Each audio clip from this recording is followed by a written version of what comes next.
İmam Abu Abdullah ibn İsmail al-Buxoriy.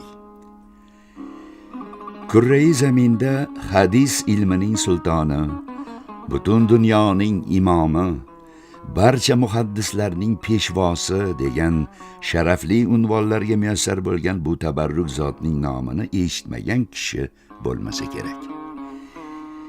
Imom al-Buxoriy Hijriy 194, milodiy 810-yilning 20-iyulida Buxoro shahrida tavallud topdi. Buxoriy hazratlari 9 yoshida Qur'oni Karimni to'la yod oldi.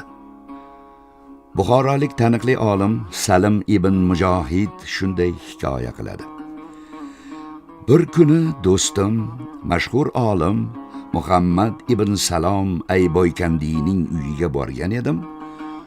U biroz achingan holda: "Ey attang, sal oldinroq kelmadingizda.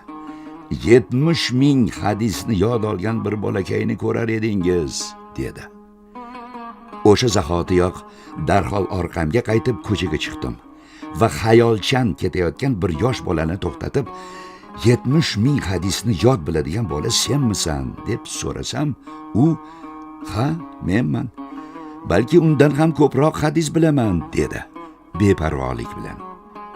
Vatandoshimiz insonlarga qoldirib ketgan benazir va bebaho meros, janob payg'ambarimiz Muhammad alayhissalomning muborak hadislari yig'ilgan nodir durdona Al-Jomi as-Sahih yoki Sahih al-Buxoriy asari islom dinida Allohning kalomi Qur'oni Karimdan keyin turadigan ikkinchi asosiy manba hisoblanadi.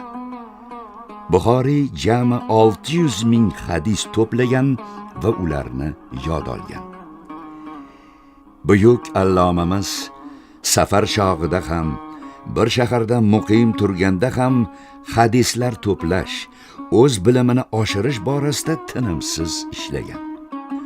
Manbalarga ko'ra, Bag'dodda istiqomat qilgan paytida ko'pincha sham yorug'ida ijod qilardi. Agar tunda bexosdan biron bir fikr, mulohaza yodiga kelib qolsa, shamni yoqib darhol fikrini qog'ozga tushirardi